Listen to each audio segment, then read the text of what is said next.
कनक बाइस and research private limited आमर कृषि विभाग स्टेट लेवल सपोर्ट एजेंसी की गोटे प्रोजेक्ट करुँच promotion of indigenous aromatic and non aromatic paddy for export potential. आज कृषि ओडिशार प्रथम दिवस आमे दुबई रो दुटी company Exima solution private limited आउ यूनिफी एलएलपी का सांगे दुटी एमओयू आज करियछु। आज मुख्यमंत्री और उपमुख्यमंत्री उपस्थिति रे आज आमे दुईटी एमओयू कलु।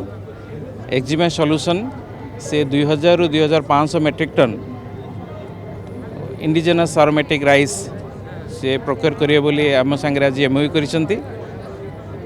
यूनिफी सॉल्यूशन 3000 रु 3500 मेट्रिक टन आरोमेटिक राइस प्रोक्योरमेंट करिए बोली से आम सांगे आज एमओयू करिसेंती। आरोमेटिक राइस सहित से माने कॉफी और विभिन्न प्रकार मेडिसिनल प्लांट्स आमठू ऑर्गेनिक हिसाब रे चाष करी ओडिशारू प्रोक्योरमेंट करिए बोली आम सांगे कमिटमेंट करिसेंती। आम आशा करूचु आरोमेटिक राइस प्रोजेक्ट रे आम ए वर्ष 12,000 मेट्रिक टन पर्यंत एक्सपोर्ट करिवार लक्ष्य रखीचु। तेणु चाषी माने निश्चय उपकृत हेबे और आगामी दिन में अन्य चाषी माने भी चाष करिया पे इंटरेस्टेड हेबे।